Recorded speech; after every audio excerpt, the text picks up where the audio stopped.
الحمد لله نستعينه ونستغفره ونعوذ بالله من شرور أنفسنا ومن سيئات أعمالنا من يهده الله فلا مضل له ومن يضلله فلا هادي له ونشهد أن لا إله إلا الله ونشهد أن سيدنا مولانا محمدا عبده ورسوله صلى الله تعالى آله وأصحابه وسلم تسليما كثيرا كثيرا.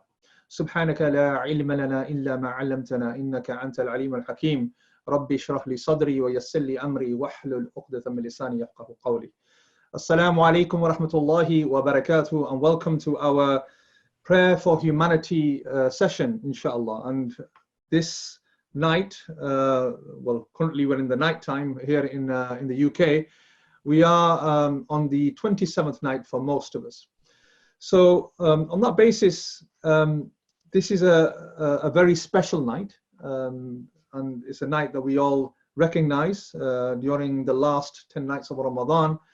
And on the basis of this, what we decided to do was to get some of our most sort of esteemed scholars, sort of internationally known, and get them onto one platform, and let's hear from their very important spiritual words, and at the same time gain from their knowledge and some of their nasiha and their advice in relation to how we should be spending the remaining nights that exist in Ramadan, inshallah, as well as the current situation with the the COVID outbreak, which has put us in a real serious dilemma, in the sense that the kind of life we're leading, our masajid are closed for most of us, and we are not able to gain that spiritual link with the house, the Bayt of Allah subhanahu wa ta'ala, the house of Allah subhanahu wa ta'ala.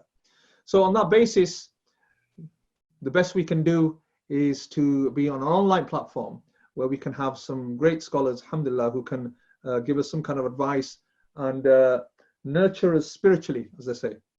So first, I just want to mention one or two things, and then inshallah we can sort of get into the main session. But I think one thing that we need to also remember is that this particular time of the year, especially from the sort of the Islamic lunar calendar perspective, the month of Ramadan is a very blessed and merciful month for us, and it has lots of advantages in the sense that Allah subhanahu wa ta'ala has basically made this a month where we will gain, inshallah, in terms of our taqwa. So كُتِبَ عَلَيْكُمُ الصِّيَامُ كَمَا كُتِبَ عَلَى الَّذِينَ مِنْ قَبْلِكُمْ لَعَلَّكُمْ تَتَّقُونَ, so that you can gain taqwa. It's been prescribed for us just like it was prescribed before the generations before us, so that we can attain a state of taqwa. And the state of taqwa is the essence of what we should be aiming for during this month of Ramadan. And taqwa has been described in many different ways, as God consciousness, as the fear of Allah subhanahu wa ta'ala, as the inclination towards Allah, abstaining from sin, being obedient to Allah subhanahu wa ta'ala. And you will see that the way that we are nurtured and trained during this month is we are expected to abstain from those things that are absolutely essential for us, those things that we cannot live without, such as food and drink. And these things are made haram for us on this blessed month. Because if we can abstain from those things that are absolutely essential for us to the degree that if we are devoid of them, we could die, then subhanallah, there is nothing out there that we cannot abstain from. And this is to set the right spiritual mentality, that the essence of a Muslim is to worship Allah subhanahu wa ta'ala and to be obedient to Allah and abstain from those things that gain the wrath of Allah subhanahu wa ta'ala. So for this reason, it's so important that we also recognize that this is a month of mercy. Allah subhanahu wa ta'ala will forgive us for our sins. Man qama Ramadan. This is a very important time that even the hadith states that person who man sama Ramadan, the person who fasts during Ramadan, imanan wa ihtisaban, ghufira lahu ma taqaddama min dhanbihi. Then that person who is fasting during this Ramadan, in the sense that he has iman and he has true trust in Allah and faith in Allah subhanahu wa ta'ala, expecting reward, Allah will forgive all his sins that preceded. So this is a very, very special month on that basis. Now, our first guest tonight is a very, very special person, Shaykh Amin Kholwadia from America, Chicago. And Shaykh has basically been very heavily involved in teaching people from all stalks of life, really. And he's very recognized for some of his, for his institute, Darul Qasim. And we're going to talk a bit about Darul Qasim in a short while. But also as a personality in terms of his traditional background, where he's gained and he's sat at the feet of some great scholars. Two great scholars who have recently passed away, you know, which is a real loss to the Ummah. Allama Khalid Mahmood Saab, rahmatullah alayh, and Mufti Sayyid Banampuri, rahmatullah alayh, who have just passed recently. May Allah forgive them, may Allah bring nur and barakah into their graves and raise their rank and give them the highest of Jannah. These were the teachers of Shaykh. So Shaykh has been in the company of such great numeraries and such great scholars. So we are very fortunate, very lucky to be here in the company of somebody who has gained immense you know, knowledge as well as spirituality from such you know, immense and great people. Now, Darul Qasim is an institute that plays a very, very important role, especially in today's climate. So it's, in essence, bridges the gap that exists between the traditional Islamic seminary, where ulama graduate, and the sort of university environment where you'll find that there is a sense of a pedagogy of education, where even Islamic studies are being taught. So Darul Qasim, and one of the reasons why I have a real quite an inclination towards such an institute is very unique in this sense, that traditional sense of knowledge that is brought into an environment in an institute, which nurtures not only the spiritual nature of what is important, that must be coupled with our knowledge, but also to sit in the company of people who are from a tradition which extends all the way to the Prophet ﷺ, is the reality and the essence of true knowledge. And for that reason, it's very, very important that we appreciate institutes like this. Also recognizing that because of its impact and the fact that it's bridging certain gaps, dealing with sort of postmodernism and various other issues that arise in such a time, then for that reason, because of the syllabus and the way the institute has built itself over so many years, it attracts people from all sorts of backgrounds. It attracts people from the academic background, and it attracts people from the conventional sort of background of those who want to study in seminaries generally. So on that basis, I think it's worthwhile us making a note of that and recognizing Shaykh Amin, his role in setting up such an institute, which has benefited many around the world. Now, having said that, inshallah, I'm going to now move on in the sense that I will leave this now to Shaykh Amin, who is going to enlighten us with his words of wisdom and inshallah incite the sense of spirituality in our nature. Jazakumullah khair, Shaykh. بسم الله الرحمن الرحيم اللهم صل على سيدنا ونبينا ومولانا محمد وبارك وسلم لا إله إلا الله محمد. Assalamu alaikum wa rahmatullahi wa barakatuh. Alhamdulillah, it's a great pleasure to be here in the company of Dr. Rafaqat, mashallah, and other scholars who are here with us this evening. This is the greatest month of the year for us Muslims. This month is the month in which Allah subhanahu wa ta'ala brings the Quran down to earth, literally.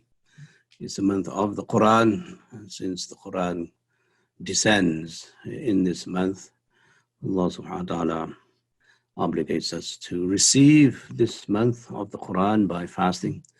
So fasting is a receptacle in which we receive the nur of Ramadan and the nur of the Quran. And this is how we energize ourselves in Ramadan and store our spiritual energy and nur for the rest of the year, so that we can, do what we need to do for the rest of the year. It's a month of immense barakah. It's a month in which Allah subhanahu wa ta'ala says that it's a guidance for mankind. Hudal linnas, and it's also a month in which there is evidence of guidance for us, bayyinatim min al-huda. And it's also a month of the Furqan, the one that separates us from others in the sense of worship and in the sense of the Islamic psyche and our civilizational values. So we must, alhamdulillah, thank Allah that we are alive and these circumstances, as Dr. Rafaq just mentioned, it's a very dire situation. It's a very dangerous situation. We are all apprehensive, fearful of what could happen. Allah save us all, protect us all. But despite that, Muslims still adhere to the tenets of Islam, and they still fast, and they still, recite the Quran, and they still give charity, and in whichever way they're still able to perform a semblance of Taraweeh and so on. So this is Allah's guiding us in this month, where the Quran says it's guidance, and very evident signs of guidance, where really, Allah has given us tawfiq to do all this against the backdrop of a pandemic. That is evidence of guidance, which the Quran says, bayyinatim min al-huda. And there are many other evidences which we may touch upon, and we'll see what we do over the next, inshallah, 35 or 40 minutes or so. So we must first and foremost appreciate Allah's tawfiq and Allah's fadl upon us as an ummah, as the ummah of Muhammad sallallahu alayhi wasallam, that for us Islam goes on no matter what happens. And the Prophet sallallahu alayhi wasallam said that ajibtu min sha'n al-mu'min, I'm quite amazed by the affair of the believer, because the believer is always in a good state. So if any good thing happens to a believer and he is grateful, then that is a good state, and that is better for him. And if, God forbid, something bad happens to a believer and he is patient, then that patience is good for him. Ajibtu min sha'n al-mu'min, that I am amazed by the affair of a believer. So whichever way you want to slice the cake, you're going to get a piece of something that is good. And that is the positive thinking that a Nabi and a Prophet brings to the world, to all of mankind. And this is a sense of how Allah says this is that hudal linnas, this is guidance for mankind. So guidance for mankind is primarily represented in the Prophet sallallahu alaihi wasallam, that his attitude and his conduct and his behavior towards what happens in the world is fueled by optimism and by hope in Allah's rahmah and his forgiveness and his mercy. MashaAllah, those of us who unfortunately died because of this, we believe that they are martyrs, they are shaheed, and they will go into Jannah. And that is, at the end of the day, consequentially, it is a good thing. So we take, we are consoled by that belief. So the Aqidah raises our level of faith in Allah and our hope for Allah's rahmah and mercy. So that is a very positive approach to how to handle death, which other civilizations and other systems and other people and groups and what have you on the internet and social media, they are probably stuck somewhere in depression, stuck somewhere in the doldrums, stuck somewhere in pessimism and frustration and anger. But the Prophet Muhammad sallallahu alaihi wasallam brought this ummah out, despite the odds, from such pandemics and from such disasters. that he always gave it more than a positive spin, that Muslims will look at every event eventually with the eye of hope, eye of Allah's rahman, maghfirah, which is, what we need to procure in the other world. So our lives are kind of driven by what happens to us in the akhirah. And that is how the prophets inspire people to remain patient and to think positive. And with this positive approach, we must thank Allah that Allah subhanahu wa ta'ala still allows us to fast and to give sadaqah, to recite the Quran, to make dua, to help out each other, and to do everything that we usually do other than go to the masjid. And in these days, not going to the masjid will bring us more reward, because we will be rewarded for going to the masjid and will be rewarded for being patient. So we have double reward. So that should not really anger us or frustrate us. We should, find some consolation in what we are missing out on. Because the Prophet says, if you're sick and you miss your daily portion and regimen of recitation, the Prophet said, you will be given the reward for reciting that, because you have been prevented by sickness. So you'll get the reward of your recitation, even though you haven't recited it, which is huge. That is Allah's fadl. And that is the beauty of Ramadan, because in Ramadan, our ibadat are taken to another level. So a nafil is equal to a fard, and the fard is rewarded 70 times more than in other months. So we must find a lot of reassurance and tremendous positive I think insights from the Prophet Muhammad sallallahu alaihi wasallam, and this definitely is guidance for all of mankind. If we share this with our non-Muslim friends and colleagues and associates, they will be mesmerized. And how do Muslims keep up their spirit and their hope, and how do they keep optimistic, and how do they still help themselves in this crisis, and how are they still very charitable, and how are they still very dedicated to their religion, that no matter what happens, they're going to practice Islam. So we must see this as Allah's fadl, and we must move forward with that. Now, that being said, our main goal in Ramadan is to procure Laylatul Qadr. So, as I said, fasting is a receptacle in which we receive Allah's nur and the nur of the Quran and the virtues of Ramadan. And with that nur, what we do is that we seek another level of nur which comes down on Laylatul Qadr. So from the ahadith of the Prophet sallallahu alaihi wasallam, it seems that his main focus was to procure and receive Laylatul Qadr. So all of Ramadan should be spent in trying to look for Laylatul Qadr, and that is the meaning of فَالْتَمِسُوهَا, that you must look for it. And the way you look for it, obviously, is through reciting the Quran, by fasting, by giving charity, by dua, by dhikr, salawat ala nabi, and being kind and generous, etc. That is how you look for it. And that is how the Sahaba look for it also. And we must follow their footsteps, and we must also look for it, although maybe hopefully, as most people assume and believe, and that tonight is Laylatul Qadr. Hopefully it is. May Allah make it so. And if that's the case, then may Allah give us tawfiq to worship Him in this wonderful Mubarak night that is Laylatul Qadr.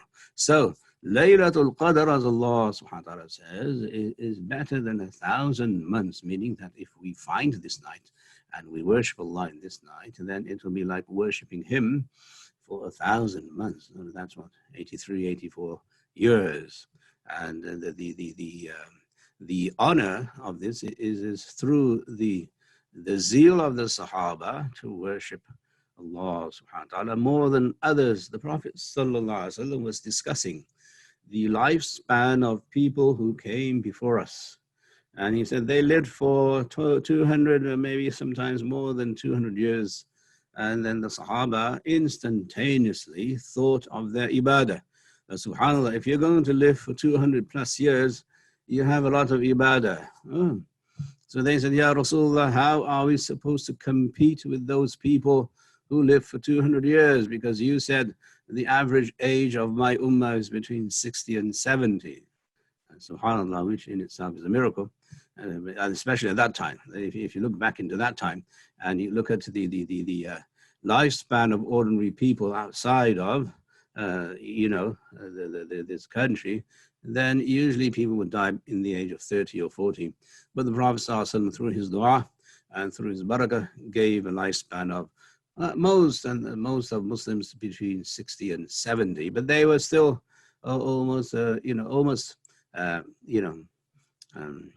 craving that they would live for 200 years so that they could match the ibadah of people before them. So their focus was just how do we get the maximum out of the minimum of life in this world. Okay? They didn't say that if we live 200 years, we'll be able to establish a better khilafah and we'll do much more good and we'll have community service and we'll save more people. No, their focus was how do we get to the level of ibadah for 200 years? So they said this, and the Prophet ﷺ remained quiet, and then Jibreel alayhi salam came and he revealed this surah, Laylatul Qadr, that there is a night, that if you receive that night, it is better than 1,000 months. And subhanAllah, if you get 2 or 3 of those nights in your lifetime, you're set. Alhamdulillah, mashallah. So anyway, so the Sahaba would look for Laylatul Qadr. Invariably, most of them found Laylatul Qadr every year. And then the Tabi'in were the same. Abu Hanifa, rahimahullah, found Laylatul Qadr almost every year. We can talk about that at another time. And all the great people who followed them, they were very, very fortunate in that sense. And Muslims even today are very avid worshippers of Allah. And they are very zealous to worship Allah, and they look for Laylatul Qadr every Ramadan. So may Allah grant us all Laylatul Qadr this year, hopefully, inshallah. I just want to expand on this idea of Laylatul Qadr and 1,000 months. That we must see how this is tied to so many issues of the Muslim Ummah, and we must see how we can better understand so that we develop an affinity with ibadah and worship. Nowadays, alhamdulillah, the Muslim Ummah is still very much alive through Allah's fadl. And many people do many good services, and they help out with charity and community service, and people who work in hospitals, they save people's lives and they cure them. And there are charities out there that, feed the hungry, take care of the poor and everything else. And all of this, and there are some people who are involved at the political level and they try and do good work and so on. And there are those who are focused on, learning and teaching and academics, etc., writing, reading, lectures, conferences, seminars, books, publications, etc. So, the Muslim Ummah is still very much alive, and it is very, very vibrant, mashallah, in that sense, and much more so than perhaps 30, 40 years ago, that Allah's fadl has come down upon us this way, and we really appreciate all of that. Okay? But having said that, we must appreciate the history of the early Muslims. That the early Muslims were far more dynamic than we ever will be, because they ruled a good portion of the world. And when you rule a good portion of the world, you cannot rule if you are inert, if you are laid back, if you are lazy, and if you are redundant. You can only rule if you're on the ball every day, 24/7. So in that sense, they're very dynamic. They organize the state, they organize funds, they organize zakat, they organize sadaqah, they organize trade and commerce and business, they organize their weddings, they organize the community in such a way that is mind-boggling, that Allah subhanahu wa ta'ala took that amount of work from this group of Muslims, and they were fully engaged in not just community service, but in maintaining the standard of Islam throughout the lands that they ruled. And this took an enormous amount of dedication, effort, struggle, and that was then guided by something else that we miss out on today.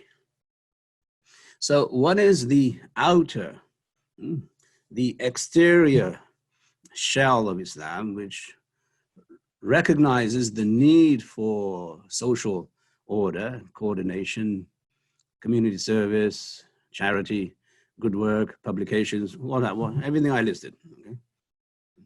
But there's an inner order of Islam and an interior dimension which accompanied the Sahaba, the Tabi'in, and others who were with them afterwards. And that is the spiritual component of Islam. That they were also just as engaged in ibadah as they were in community service. But their goal was ibadah. Their goal was not community service. And what do I mean by that? I mean that the Quran tells us about the Sahaba. Subhanallah. That the Sahaba were mentioned in previous books. As the Quran says, ذَلِكَ مَثَلُهُمْ فِي التَّوْرَاةِ وَمَثَلُهُمْ فِي الْإِنْجِيلِ. This is their parable, the Quran says, in the Torah, and this is their parable in the Injil.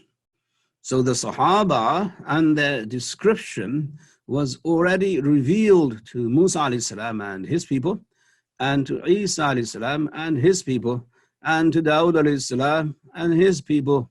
That there is a mention of the Zabur at the end of Surah Al-Anbiya, which will confirm that. So we believe that when Allah is already mentioning the role of the Sahaba, then we must take that very seriously and then follow their footsteps in order to procure Allah's fadl, His rahmah, His maghfirah, His forgiveness, and inshallah, bi'idhnillah, enter through the gates of paradise, through the gates of Jannah, inshallah. So what is the most outstanding feature that Allah mentions about the Sahaba in the Torah, in the Injil, and then revealed it in the Quran? So they will say that سِيمَاهُمْ فِي وُجُوهِهِمْ مِنْ أَثَرِ السُّجُودِ, that their insignia, okay, that their trademark is what? That you will find effects of sajda on their foreheads. On their foreheads, you'll find the effects of sajda. And then what? Tarahum ruk'an sujjadan. You will see them in ruku' and you will see them in sujood. So when you're expressing a feature of a group of people, then you want to express the best feature of that group so others can follow and mimic and then imitate. So this feature of pure ibadah is the most salient feature that Allah subhanahu wa ta'ala uses to describe the Sahaba of the last Nabi Muhammad sallallahu alaihi wasallam. And this is what brings us to Laylatul Qadr. This is what brings us to the i'tikaf of the Prophet sallallahu alaihi wasallam. This is what brings us to Ramadan. And we must appreciate this dimension of Islam if we're going to succeed to promote Islam as guidance for mankind. That along with your daily work, community service, love for mankind, social reform, and improvements and dedication to people, etc., etc. At an individual level, you must be dedicated to the worship of your Creator. And that is what Ramadan is all about. Allah subhanahu wa ta'ala prescribes fasting in Ramadan. So what is fasting? Fasting is where you give up your human needs for the sake of Allah. It's not that you engage with your human needs. You give up your human needs, which are all basically, by the way, perfectly halal. It's perfectly halal to eat and to drink and to have relationships with your spouse. Perfectly halal. So Allah subhanahu wa ta'ala says, I want you all of these relationships and all of these connections with the outer world, with your physical existence. I want you to give it up. And mashallah, those of you in England, you give it up much more than we do here. I feel for you. You fast for 18 hours, sometimes more than that. Allahu Akbar. And you don't squeal. You don't complain. Write an email to Allah and say, hey, what are you doing to us? Give us a break. Let me drink at least a sip of water so I'm not dehydrated, and so on. You don't squeal. You don't argue. Allah subhanahu wa ta'ala, well, what does He do? He switches on the tawfiq of obedience to Allah, and all of a sudden all Muslims are so obedient to Allah that without squealing, without complaining, without any protest whatsoever, they willingly comply to not eating, not drinking, and not having any relationship with the spouse, and that is a miracle. Because you couldn't get any other system on the planet, any other motivational speaker on the planet, any other organization on the planet, any other country or leader on the planet to force anyone to do this in their own countries or organizations or in their communities. But a billion people, billion or more people, all of a sudden, just because the moon has been sighted, Allah switches the light of tawfiq, and voila. Subhanallah. Muslims comply and they submit and they acquiesce and they resign and say, whatever Allah wants, I'm going to give up my food and drink and everything else only because Allah wants me to. And what am I giving up? I'm giving up something that is purely halal. I will not eat until Allah says, and I will not drink until Allah says. This is obedience at the highest level. And this, my dear brothers and sisters, is Hudan Linnas, guidance for all of people through this Islamic ritual, that if you promote this level of obedience to other people, they will be dumbfounded. That if you're on a diet plan and you have a resolution, I'm going to lose weight and not eat, good luck with that. That's not happening, not in a million years. You can't get people not to eat. But Allah does. That is yu'minuna bil ghaib. They believe in the ghaib. They believe in the unseen. And they just go along with it for the sake of Allah. And people, mashallah, in the other countries in the world also, whether it's hot or cold, whether they're in the southern hemisphere or the northern hemisphere, whether they live in the Arctic Circle or whether they live somewhere out in the Caribbean. It doesn't matter. All Muslims in Ramadan comply with Allah's order to give up something which is halal and something that is purely a human need. So now you see how the Quran is already fashioning the mind of a Muslim, that I have to give up something that is human and something that is almost social. And then the Prophet ﷺ took that a step further, where the Sahaba say that the Prophet ﷺ was the most generous of all people, the most generous, which is an amazing, mind-boggling observation. They were very observant, the Sahaba. And for someone in the Arab world at that time to say that he is the most generous person, that was the highest tribute in their culture, in the culture of the Jahiliyyah, in the culture of the Arab of that time. You were a great man if you were known to be a generous person. So the Sahaba observed that the Prophet ﷺ was the most generous of people, meaning the most generous of the Arabs of that time. And then they said something else. They said he was the most generous in Ramadan. So I'm going to pose a question to you, that if the Prophet ﷺ was focused primarily in ibadah during Ramadan, then what does that observation of the Sahaba mean? People came and he gave sadaqah, okay, that's fine. But what about when he was in i'tikaf, the last 10 days?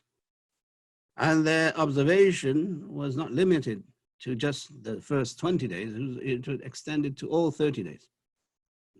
So how does one become more generous in Ramadan while one is sitting in i'tikaf, dedicated solely to the worship of Allah?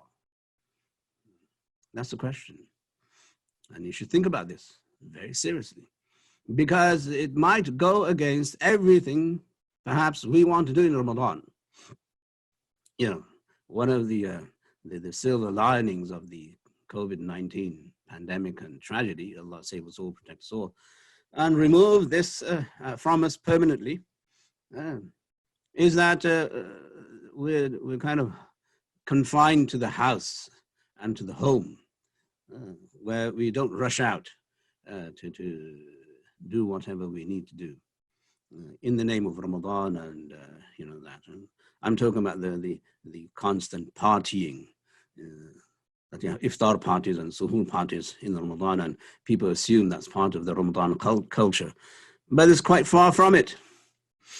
So the Prophet ﷺ's sunnah is that he sits in i'tikaf away from people. You have to remember that it is not being antisocial.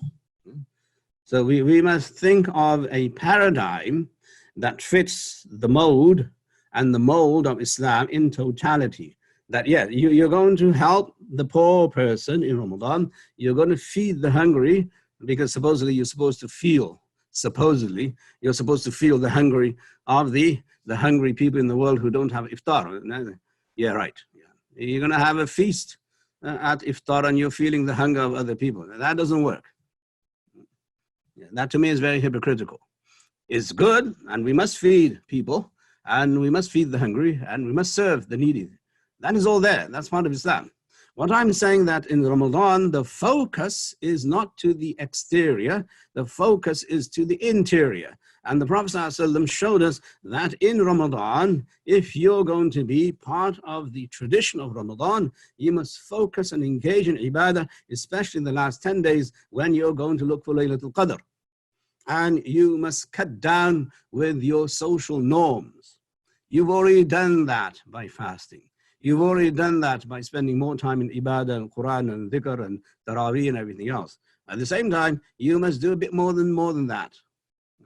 So we must appreciate that the Prophet ﷺ's example and the Sahaba's example tell us that we must focus on the interior spirituality, which is what the Quran highlights about the Sahaba in the Torah, in the Injil, that when we are going to portray the last Nabi's followers, we're going to portray the spiritual aspect of their lives, not the social aspect of their lives.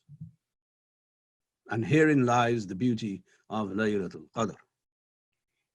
In Laylatul Qadr, what actually happens? What happens?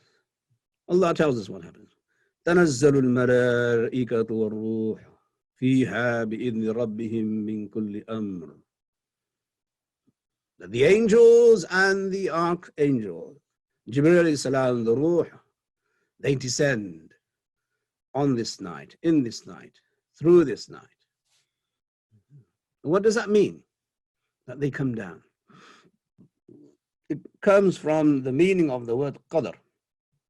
Obviously, there's definitely a component of power in the word Qadr, from the word Qudra, but there's also a very deep understanding of planning and appropriation in the word qadr, from which we get the word taqdeer, planning and appropriating and thinking and organizing and managing and executing. So now how do we do this? So my humble understanding is that Allah subhanahu wa ta'ala gave the early Muslims, through following the Prophet ﷺ's example, a tremendous amount of thinking power, the power to organize, the power to manage, the power to execute through ibadah. That ibadah is the receptacle through which you're going to attract the heavenly elements of planning and organizing. Because this is all amr, min kulli amr, from every order, the angels come down with every order, with instructions for what's going to happen the next year. And they manage that. They have a mandate. They manage that. They regulate it, and then they execute it, as the Quran gives us an idea of a group of angels, فَالْمُدَبِّرَاتِ أَمْرًا, that by the angels who manage and execute Allah's amr. That's in the heavenly system. So you have a system in the heavens, and you have a system on earth. The system on earth is executed by human beings, but the system in the heavens is executed by the angels. So the angels come down in this night, along with Jibreel alayhi salam, not just with the nur of the Quran, but with this understanding of planning, of organizing, of arranging, of executing. And when the Sahaba understood this, they knew that Allah's fadl is with them through Laylatul Qadr. Once we have Laylatul Qadr, we will develop the foresight, insight to think for 83, 84 years, 1,000 months. So that way they were revolutionary and they were visionaries. And the kind of work that they did still stays with us today because of their planning, their organizing. They planned and organized the ummah. They planned and organized the finances, and they planned and organized the jurisprudence. They planned, organized, and executed the knowledge of the Prophet ﷺ, and they planned for the ummah until the day of judgment. That's what they did. They were planners and they were organized. But they only did that because in Ramadan they focused on the interior spiritual dimension of Islam, and they cut their ties with the social component, known as i'tikaf, that you confine yourself. And it is this powerhouse that you're storing energy from the heavens in these 10 days and in this night so that you can use it and then you recharge it the next Ramadan. That's not a big sacrifice. And for 10 years, 10 days of the year, 1 month of the year, what we do is we go into a retreat, what people now in the corporate world call a retreat, time out, that we need to take time out from the rat race of the world and then throw our phones away and go into a cabin somewhere in the mountains where there is no communication with society, which is okay. But we also have that. That's called Ramadan. It's called i'tikaf. It's called looking for Laylatul Qadr. It's called disengaging from society for a few days so that we can focus only on Allah and pleasing Him through pure ibadah. Just pure ibadah. The dhikr and Quran and istighfar and tawbah and salawat ala nabi and then nawafil and every dua and so on. So when we understand and appreciate that the Sahaba saw that the Prophet ﷺ was the most generous in Ramadan, we may then develop another theory based on this. And what was that generosity? What was that generosity? How do you measure generosity? One, mashallah, in the mundane sense, which I'm not knocking, by the way. I think that is important, and we must do. We must feed everybody. The Prophet ﷺ's formula for success for the Muslims when he came into Medina was that you must feed food. Atimut ta'am. That was his first order to every Muslim. And he gave this order to a group of people who didn't have food. The Ansar were poor people, as you know. The Muhajir left all their belongings in Mecca. And then to this group of people, he's saying, feed people. How do you feed people if you don't have anything? The hadith which says, the Prophet ﷺ said that save yourself from the fire of hell, even it may be through half a date. That is literal, meaning that's all they had.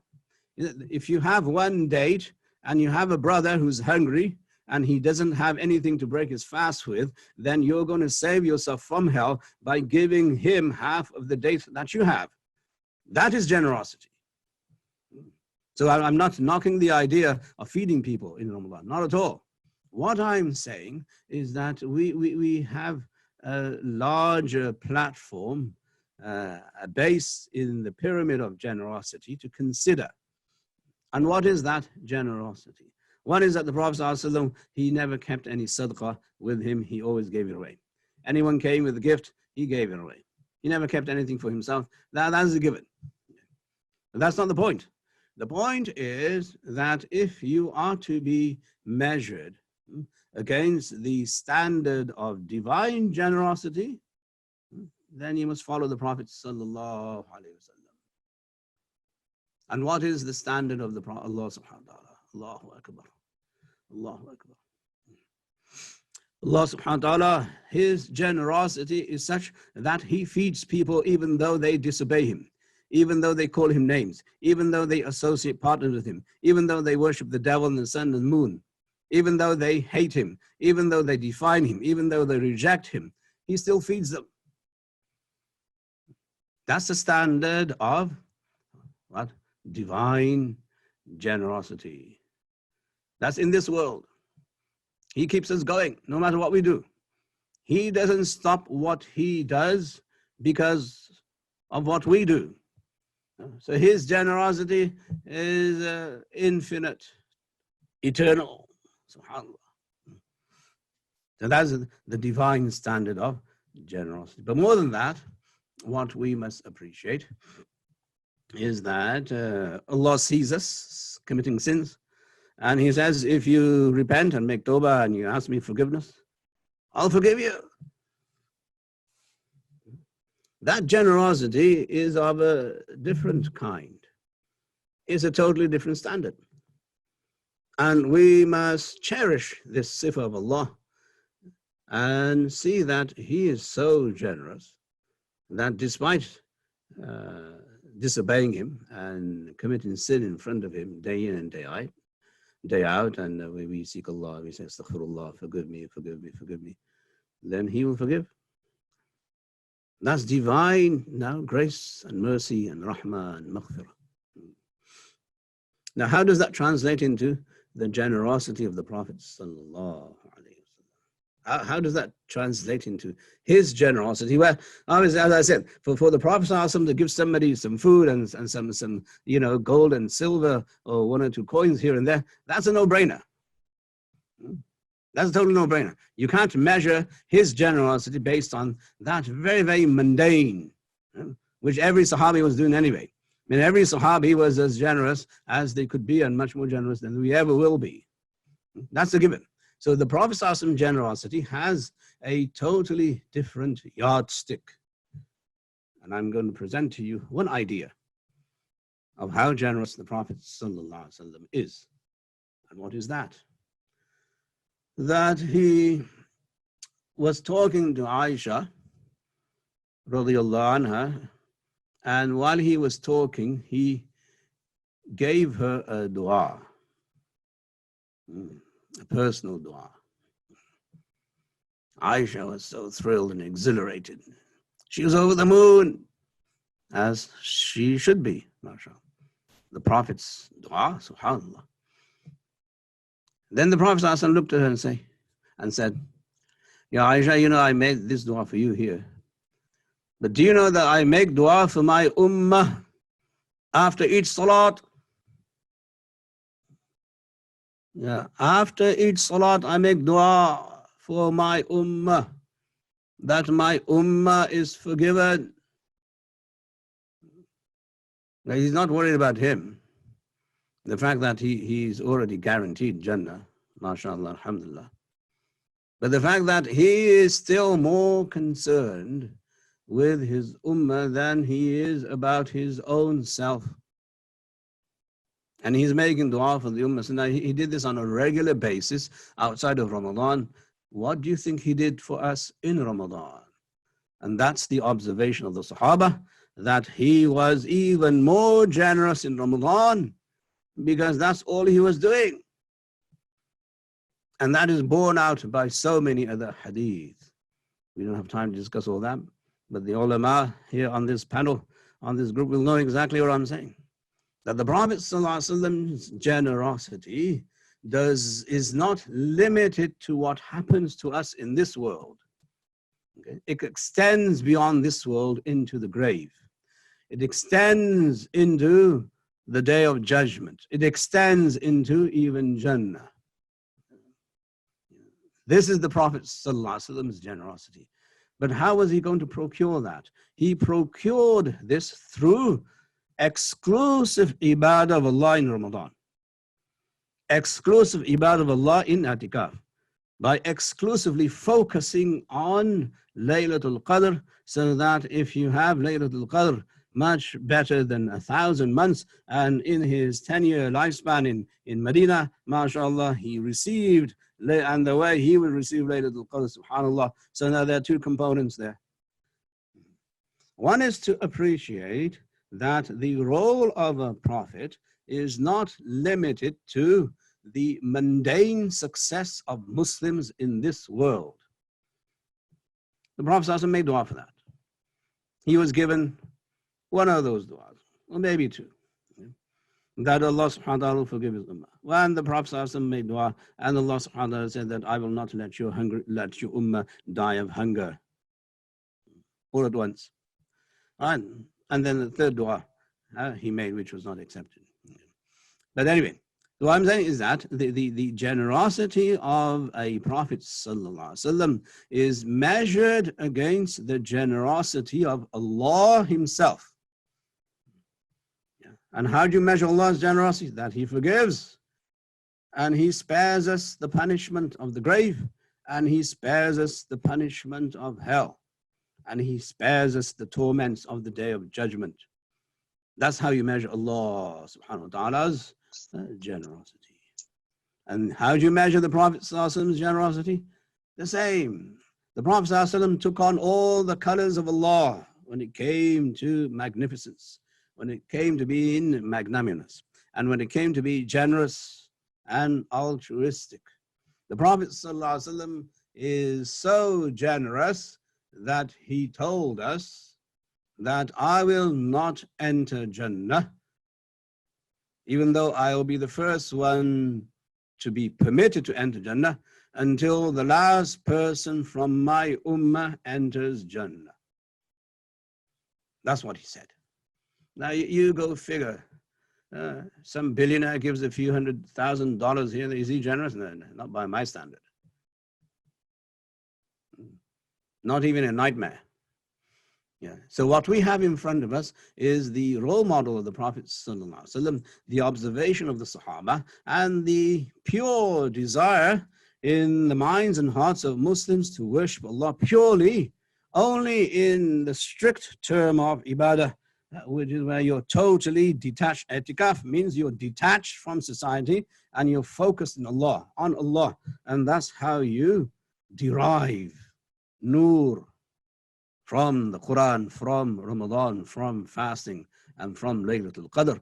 And by this, as a byproduct, you will be able to think very, very far, 1,000 months ahead of you, inshallah ta'ala. And that's how the early scholars developed their paradigms of knowledge, and they thought for the ummah, and that's how they came up with these usul, these principles that are still with us today, and they are so versatile and they're so universal that we still depend on them today to understand the deen and all of that. So that is now the level of planning and organizing that the early Muslims had was based on spirituality. It was not necessarily just based on thinking about what to do, because you need a source of inspiration, and that inspiration was nur from Allah subhanahu wa ta'ala. And the only way you can procure nur is by exclusively worshiping Allah. Even on a daily basis, when we're in salat, we're supposed to give up the dunya. As soon as you say Allahu Akbar, that means everything outside of salat is haram upon me. That's why it's called takbiratul tahrim.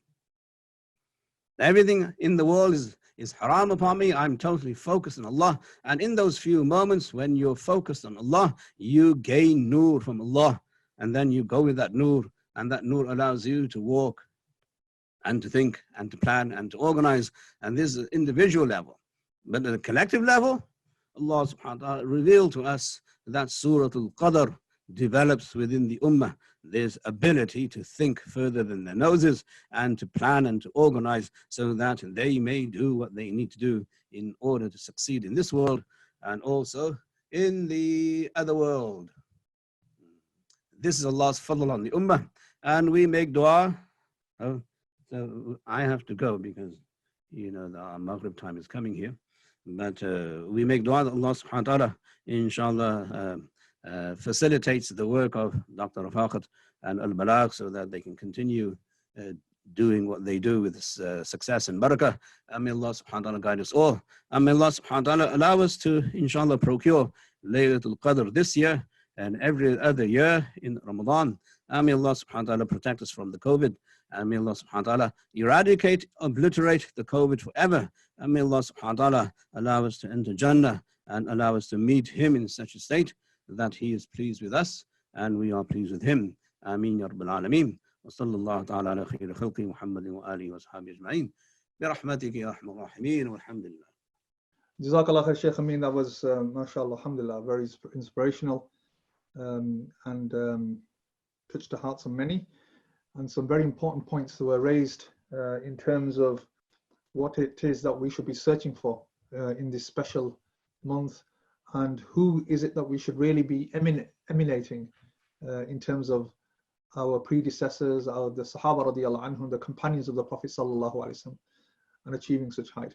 So I want to thank Shaykh Amin. I know you need to go. So inshallah, Jazakallah khair. And Shaykh Amin is going to be working very closely with Balagh, inshallah, and Darul Qasim. You plan to work together and do a number of different things and different programs together in the future, inshallah. Jazakumullah khair. Assalamu alaikum wa rahmatullah.